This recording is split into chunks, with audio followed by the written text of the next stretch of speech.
Saludos desde Nueva York. Me siento hoy más que contenta y privilegiada porque estaré hablando de un tema sumamente importante que compete a toda la humanidad prácticamente.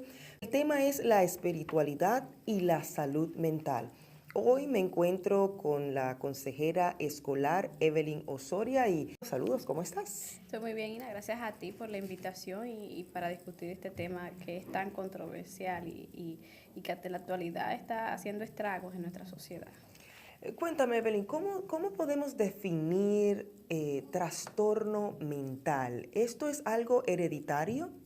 Bueno, primero que todo, un trastorno mental es la incapacidad de vivir adecuadamente consigo mismo y con los demás. Y también podemos añadir a todo esto que es una incapacidad de equilibrar el comportamiento y pensamiento conectivo y físico en el individuo, lo cual le dificulta el desarrollo en la sociedad, ¿no? Relacionarse con las otras personas y entenderse hacia sí mismo.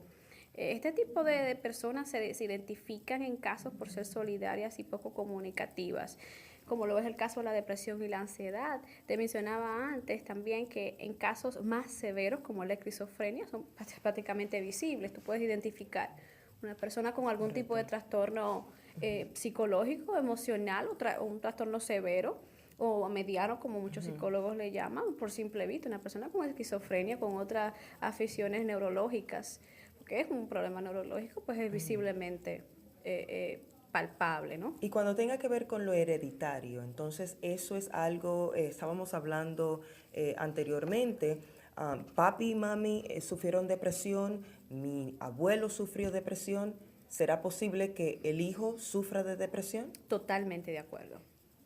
Existen en la actualidad diferentes opiniones y te cuento, Ina, siguen los incontables debates entre científicos, escritores, médicos de la salud y personas referente al caso y en buen dominicano, como diríamos, no hemos llegado a un acuerdo. Y diríamos en ese sentido porque un grupo dice que sí, que son factores hereditarios, porque sostienen que en el caso de la esquizofrenia, el cual la genética, cuando tú le haces los exámenes médicos a una persona enferma de esquizofrenia, hay un ciclo de genes, ¿no?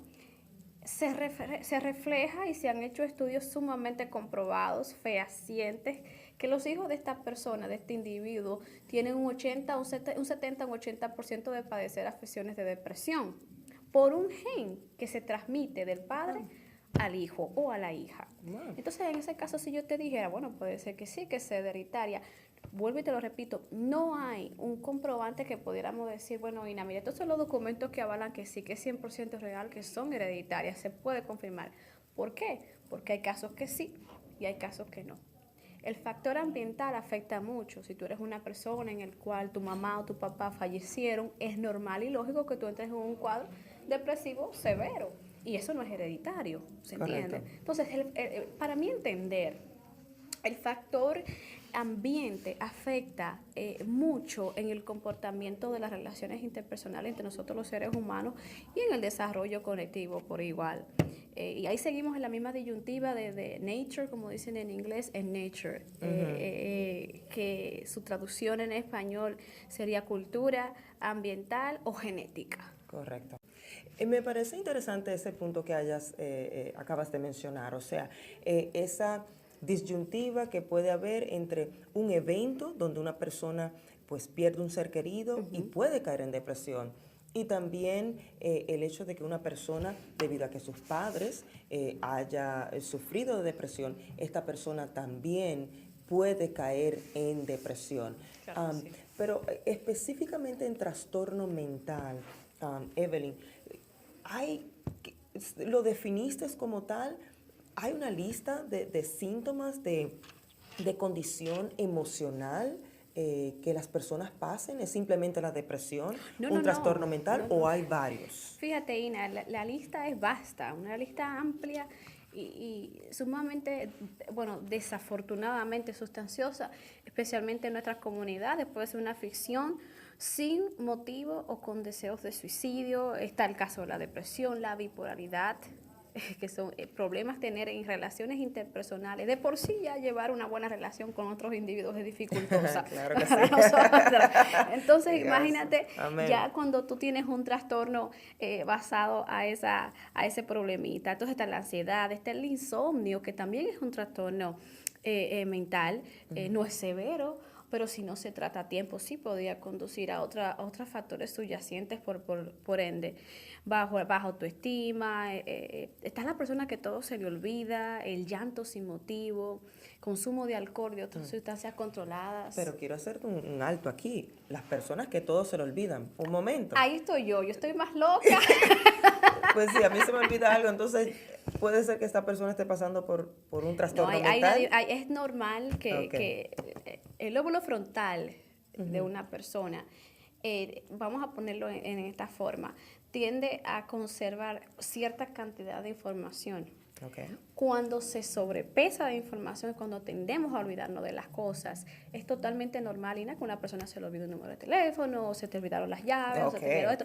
Pero cuando es un caso severo de que yo te acabo de decir algo y tú me dices, ¿qué me dijiste?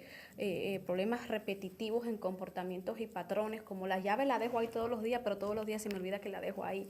Okay. No es una cosa alarmante. A mí se me olvidan mucho las cosas. No es una cosa alarmante, pero sí está en la lista considerada de los trastornos mentales poco severos. Wow, no, gracias por la aclaración, porque no queremos que la gente allá se esté en un estado de pánico, de decir, oh, espera, se me olvidó algo ayer y ahora estoy en, No, en para esta nada, lista. para Ok, nada. gracias por la aclaración. Me dijiste que el insomnio, la ansiedad, Sí, también está la baja autoestima, claro que sí. obviamente. ¿Qué otros síntomas se podrían mencionar? En mi opinión personal y por lo que he palpado bajo mi experiencia, el llanto sin motivo y la aflicción sin motivo, esa tristeza profunda que hay muchas personas que presentan, llámense cristianas o no cristianas. Quiero que sepas que en el pueblo cristiano esto pasa más de lo normal, más de lo que cualquier persona puede imaginar. Sí, entendemos que Colosenses dice, de modo que el que esté en Cristo, nueva criatura es, aquí Amén. todas las cosas viejas pasaron. Pero tenemos que recordar otras cosas. Venimos con un pasado. Cristo nos limpia. Para es nuestro deber y nuestro trabajo empezar a formar un carácter. Y eso implica varias áreas de nuestra vida en las cuales tenemos que trabajar. El consumo de narcóticos, y cuando me refiero a narcóticos me refiero a medicamentos que muchos cristianos, estoy hablando con base, que muchos cristianos toman, llámese para dormir, llámese para poder conciliar y funcionar en la sociedad en el día a día normal, tienen que tomarse pastillas para la calma o pastillas para la ansiedad o pastillas para esto. Entonces el consumo alterado de este tipo de medicamentos sí puede traer trastornos a corto o largo plazo. Wow, Claro que sí. qué interesante, me parece interesante. Y eso que no estamos detallando cada condición, Superficialmente. porque, claro, la ansiedad, hay personas que sufren mucho de ansiedad, que cualquier punto en su vida, cualquier avance que ellos quieran hacer, de momento no tienen el control de lo que vaya a pasar, lo desconocido, y le da Exacto. ansiedad. Comienza a temblar el cuerpo, comienza a pensar si lo van a poder lograr, eso que se han propuesto. Esto es un tema bastante interesante y vuelvo y repito y recalco, esto es algo que compete a la sociedad hoy en día. Hay muchas personas, y tú como profesional, claro está, Sí.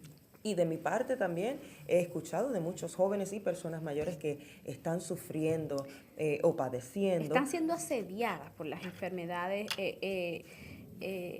y trastornos mentales. Yo diría asediadas en el sentido porque pareciera increíble.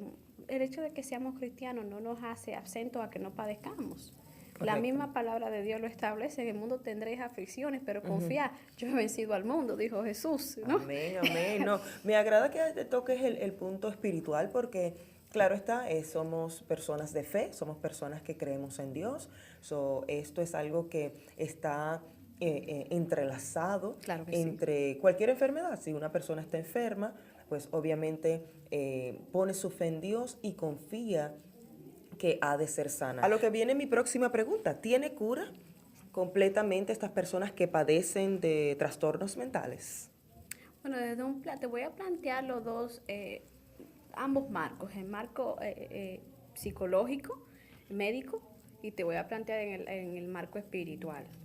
En el marco espiritual, dice la palabra de Dios en el libro de Lucas 5, capítulo 31, que los enfermos necesitan ir al médico. Así que si cualquier persona, cualquier individuo que padece de algún trastorno mental o de algún trastorno emocional, psicológico, debilitante, llámese como se llámese ansiedad, depresión, agotamiento físico-mental, baja autoestima o como comenzamos anteriormente, que todo se lo olvida. A mí, reacciones yacientes en el sistema neurológico, no hay nada de malo en que busque atención médica. No hay absolutamente nada de malo. La Biblia también destaca el valor de la oración, obviamente. Pero si me preguntas que si hay algún tipo de resolución definitiva a las personas que padecen estos trastornos, hay medicamentos que tratan la enfermedad. Curables, aún no lo sabemos. Pero hay medicamentos que pueden tratar la depresión, antidepresivos, le llaman medicamentos antidepresivos. La esquizofrenia tiene su propio medicamento para sobrellevar la agresividad y el comportamiento de la persona que lo padece. O sea, no te puedo decir, hay un medicamento que te va a curar, a excepción de la sangre de Cristo. Santo, amén. Sí, aplicamos la sangre en el nombre de Jesús, amén. Déjame hacerte un paréntesis que estuve recientemente enterándome de un estudio en el cual se hizo en la Universidad de Vermont, aquí en Estados Unidos, en el cual tenían dos grupos de personas. Y oye, lo interesante de este estudio. Tienen el 68% de personas cristianas y el otro por ciento no es cristiano.